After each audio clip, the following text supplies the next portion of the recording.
we want to welcome today a 2-year prolific prep player, Nathan Mensah, who joins us live from San Diego. Nathan, how you doing today? I'm doing great, Chef. What about you? I'm doing well. Thank you for asking.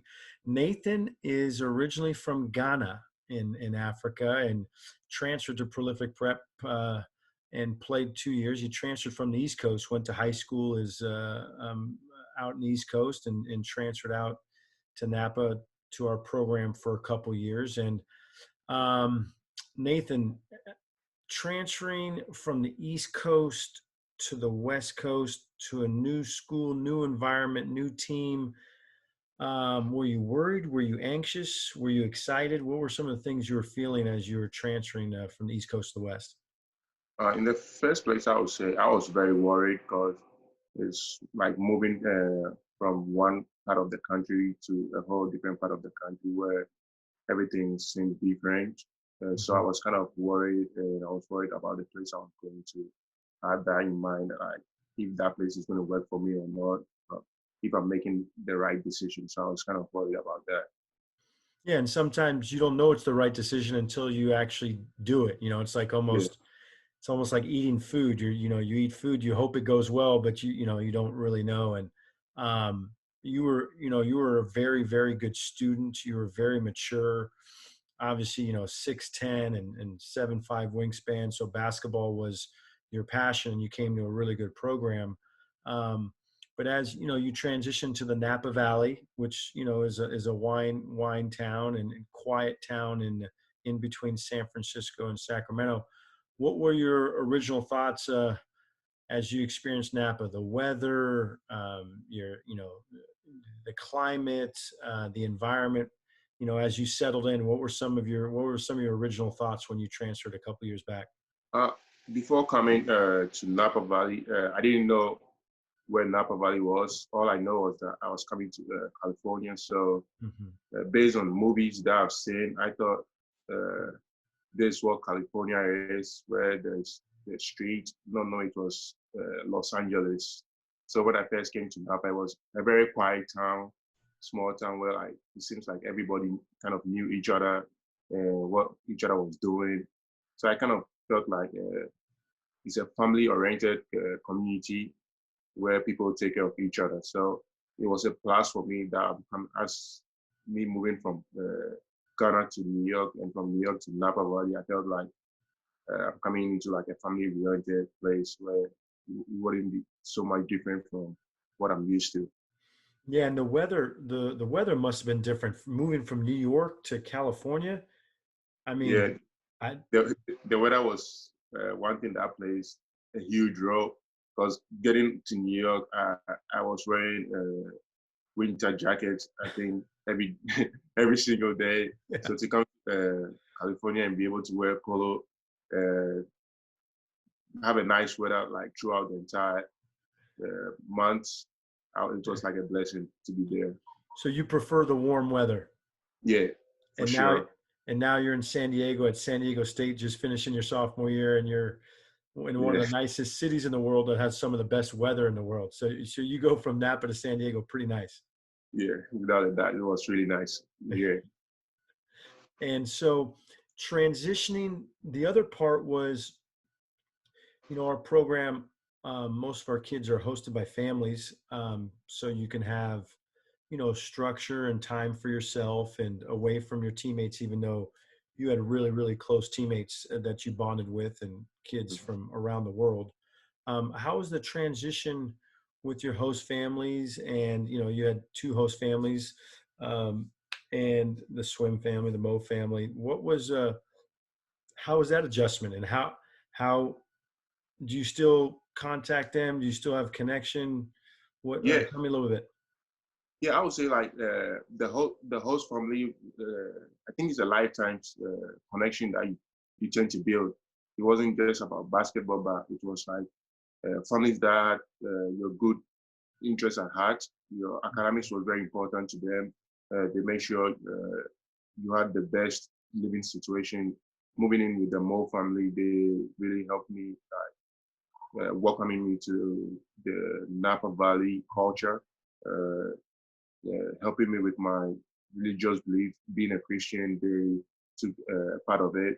And unfortunately, I moved to like the Swims, whose the dad was also a coach. So he actually took a serious concern about my basketball abilities. And I would say I still talk to them. They actually came to my games. All my host families have been to my games. Oh, wow. The Swims was I've been to the games that we played in Vegas. They were there. They showed much love. And it's not only the host families. It's also my teammates, host families have been to some of our games also. That they have contacted me, be like, "Hey, you would like to come to your game? Is that cool with you?" I felt like it was a relationship that we built.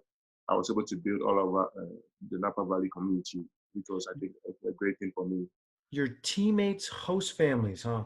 So some Yeah, of your teammates, you've had some really good teammates in the 2 years in our program. I mean, you've played with Amadou Sow, Sekou Toure, Onyenyechi Aisi. You've played with, you know, Abu Abu, Kijab. Abu Kijab. You played with, um, were you what year did, I played it. I would say the come up of I call it the come up of prolific rep because oh, I was on the team with George Jackson, yeah, Dennis Jackson, Devin, Daniels, Colin Bennett, yeah. and Brian, Henry. So I would say we were like the come up where we had all the nice gears. So like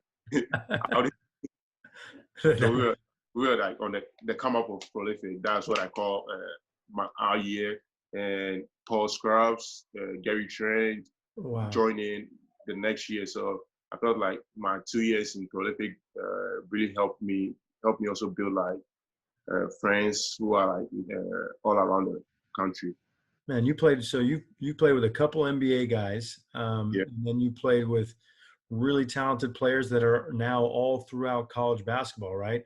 yeah, Abu Kigab's in your league now at Boise yeah, State, and he's from Sudan and immigrated to Canada. And Amadou Sow now is at Santa Barbara. Seku's at Santa Barbara. Otan Yankovic transferred to Tulane. yeah. I think did you play with Ira Lee for Yeah, I played with Irali. That was he that? came in the half of the year, so Yeah, I played with him also. Yeah, yeah. You've played with a lot of different teams, some talent, huh? So yeah. talk to me a little bit about competition at practice. Um, you know, how the competition, motivated you or got you better or just maybe fueled you in a certain way. Obviously, now you're in college and you're going to be a major piece to San Diego State's rotation next year. But in the 2 years in our program, the competition at practice, how did that help you? Before I would say I give credit to Coach Billy, Coach Nate, and Coach Jeremy Rizaldi. I would say like practice in prolific was you should come with your A game every day in practice. It wasn't like something where it's going to be a walkthrough a day. It was either going against teammates Mhm. of your size, your ability, your talent level, and also being challenged to do much more than what uh, you are used to do. So Mhm. I'll say being there was like a challenge in the first place because I felt like we were required more. The coaches required more of us each and every day. So by 1 or 2 months there, I felt I became an habit where I developed where I had to bring more because I was more of a, was expected of me. So each and every day built my ability to play to the next level. Yeah, and you're 6'10" with a 7'5" wingspan, left-handed, really skilled. Uh, the NBA game has trended to mobile bigs like you, guys that are really slow, no longer, it's harder for them to play because they can't show on ball screens, they can't contest threes. And so, every day at practice, you're playing with guys as big as you or as long, Yeah, and then our game competition. I mean, you've played in some major events. You played in some big time events. I mean, you've been in the Bahamas. You've been on the grind session. You've played at Flying to the Hoop. You've been at, Marshall County Hoop Fest. how was the game competition in addition to every single day? It's a good quote. Bring your A game every day, but then playing in those major events, how was that? Playing in those events wasn't a sleepover or a walk cage, even though we had like all the good pieces. Mhm. Each team also had like good pieces who were able to match to us. Each team had Division One athletes Mhm. on their team, so it wasn't like you guys are just good and you are playing against guys who are not that good. It was like Mhm. every station we go to, we played against guys who are now in the NBA or guys who are like stars in Division One college basketball. From the Bahamas, I think our team coming from California, we did most of the traveling. Because most of the games was in the East Coast. We went to Kentucky, went to Ohio, we went to New York my first year. We traveled to Canada. I Oh, think we went to like it was like a musician tour, like we're like from place to place, and then I think like playing like best of the best in each section. I felt like it really helped me personally mhm. coming to college. I feel like it wasn't like now I'm now going to college to like build my confidence up. I was ready as soon as I got to college because I'm used to playing against guys who were good as me or even good to the extent of making it to the next level. Yeah, very, very good point. I like your analogy, like a musician tour. Amadou's playing the bass and Nathan's playing the whatever, and you got to really get to know some of your teammates, and some of them are you're pretty close to, and whether it Yeah, be international students or the American students, you had Dempsey Rogenbuck on your team and Ethan yeah, Moss, and I mean, just all these. I spoke to Dempsey earlier today, and he said, one of the best things that he remembered was how he was treated. The yeah, first day he thought you guys were so talented, but he's like, everybody was just so nice to me, but everybody was so serious. This was like yeah. they were very focused. And so, um, you know, now that you're in college, looking back, um, some of those memories with some of your teammates, um, some of those relationships will last probably a long time. Yeah, I believe so. Those relationship is not. I don't think it's something that's going to break anytime soon because uh, we still play the game of basketball and we cross the path of each other. I remember playing against Vance uh, last year and this year. Our team played against them 2 times. We went to their place. We came here. We were able to like communicate. We were reminiscing about like prolific days. I was able to play with Abu. We're still talking about prolific days. I communicate with Amadou, Seiko, Brown, Pierre, like often, like we talk about like days in prolific. And I felt like those are the days that we still remember like years to come. Yeah, man, a lot of different type of kids. Yeah, Pierre Crockrell from Seattle, Paul Scruggs from Indianapolis. I Yeah. mean, I think Gary, Gary yeah, from Gary, yeah, Minnesota. Yeah. Minnesota, Josh from Detroit. Yeah. Detroit. Yeah, I think the year with Abu and Gary and Paul and I think you Yeah. guys were 31-2 that year. And Yeah. if Paul didn't get hurt at Marshall County Hoop Fest with Abu, the charge, Yeah. I don't know if you would have lost that year. That team had, Yeah. That year, was unfortunate that that thing happened, but I felt like that year we were like destined to like put our name on the map. yeah. And talk to me a little bit about the differences of the alpha dogs, the Josh Jacksons, Gary Trents, and Abu Kigabs. Kind of the outgoing alpha dogs, because you're really quiet and reserved. You're Yeah. very competitive, and you're very, very intelligent. And looks can be deceiving, but the loud alpha dogs in the gym, the Josh Jacksons, the Gary Trents, the Abu Kigabs, the Paul Scruggs. Well, how were they different? How are they? What do you remember from those guys? I would say most time I remember would be like the 5-on-5 games we played during practice or maybe after practice. No one wanted to lose in the first place, and Coach Billy had to like call the game in such a way no one would feel like they're being cheated. And it took practice had to go extended amount of period. because no one is trying to allow anyone to score or no one is trying to be seen as like the little boy of the day. So practice was very intense, and everybody was going at each other in a positive way. Yeah. Your own teammate is trying to lift you up because he knows what you can do, and your opponent your opponent for the day is trying to prove to you he is also better to make sure he end a spot on the roster. So I felt like it was what I always say, like bring your A game every day in practice, or else you be the little boy of the day. The little boy. You played on two competitive teams. Yeah, I'm that first year with Devin Daniels, Vance Jackson, Josh Jackson, Abu Kigab, Sekou Toure, Amadou. I mean, that was and then that next year with Gary Trent and Paul Scruggs, and Abu just, yeah. And so looking back now that you're a sophomore at San Diego State, this year your team was ranked number one in the country.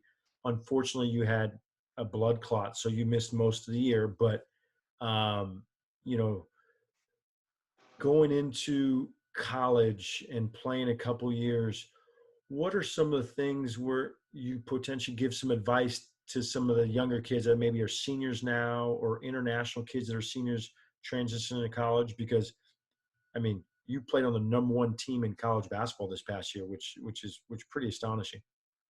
I would say with college basketball, all your players are good from the various high school they came from. And for you to make a statement, you have to be good in one aspect. If it's like you being the best defender on the team, Mm. be the best defender on the team to earn the coach's trust in the first place. And as time goes on, I believe you can learn or like work on the weaker aspect of yourself. Me myself, I believe one of my core strengths is being a good defensive guy on the big on my side. So ever since I got to college, I made sure I was the best or be one of the best defenders on my team, and that built a trust with my coach. And as time goes on, they were able to work on my the skills that I lacked, and they felt like I have. So you have to establish one side that you are really good at. Make sure you are the best in that side to secure your spot and earn trust from the coaches, and the rest will follow. Very good point. Having one really, really good skill and then, continuing to work on your other stuff. I mean, you have a lot of good skills. You're left-handed. You can really pass. You're smart. You have actually really good touch. I think over the next, maybe 12 months or so, extending your range out because you have really good form. Obviously, your main skill is you're a very good rotational defensive player where you rotate over and you take unbelievable charges, and you're a really good vertical contest without fouling, which is a very hard skill. Amadou, if you see some of his games, sometimes he's in foul trouble because he's trying to block every single shot because he's just, that's just the way he thinks, which is fine. But you vertically contest without fouling. Obviously, you have a 7'5" wingspan, which really helps. But that's a good point you talk about, having one really good skill. Um, and I think when the 2 years you were with us, you worked on a lot of your skills. I mean, Yeah, we wanted you to shoot and pass. Like, the game has changed. So you developed a lot in your 2 years with us. for sure, I did.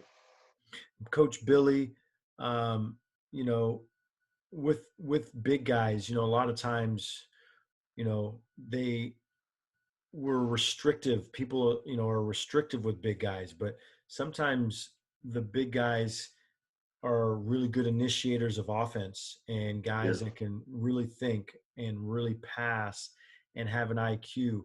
And with all the ball screen stuff that we did, you got really comfortable because you can really hand off and you can really pass from the high post, which is kind of how the game is trending now. Did you feel comfortable offensively in college, even though you're an elite defender? Did you feel did you feel comfortable being an offensive player in college? Yeah, I would say our coaches here did a really good job also, Yeah. knowing my strength and my weaknesses offensive wise.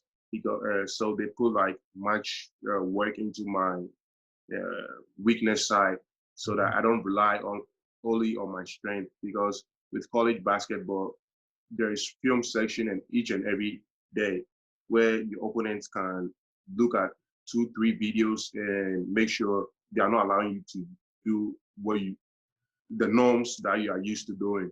So the coaches over here really make sure I'll not be limited in one way or the other. So they make sure opponents counter every move I do. So they were able to enhance my skills enough so that I'll be able to be successful Mhm. offensively in my college days.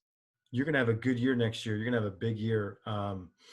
You're healthy now with your blood clots, thank God. And you said that the doctor that kind of took care of Chris Bosch a little bit. You Yeah. you you, you were able to see that doctor or be able to get some advice from them. And She she is able to give me. She's confident about the decisions that I'm following based on his advice, and he believes things are going to go well as time progresses. oh, that's really really good. Um, you know, due to your success and your team's success and some of the original prolific prep teams, this past year, Overtime was able to shoot. Spend 4 or 5 months with the team, and Yeah, it's kind of like younger brothers. They always get the benefit from the older brothers, like the previous teams. And have you been able to see like one of the episodes or see a few yeah. moments? I was able to see. I believe it's the episode where they went to a game in the Napa vintage game, and Oh, I brings was back yeah. memories. I think yeah. I told Amadou that yeah, we used to do that. Like going from one stand to another stand because we didn't want to be on the losing end because because they were both of them were like friends of ours, and we were kids that were going to Justin, so we tried to like go to their games to ensure that the support that they are giving us during our games is not for granted. So we also went there to show them love while they have their sports. Yeah, and I mean, I wish there was cameras when you guys were traveling. You and Sekou and Amadou and Onyechi and Dempsey and Gary Trent and Josh Jackson, Devin Daniels, Vance Jackson and Nick Lombardi. Yeah, There's just Abu Kigab and Ira Lee. Well, it's probably due to all your guys' success that this year's team got to experience an overtime show. But in conclusion, our program is very proud of you. You are an elite student, a very, very, very focused student, very mature young man.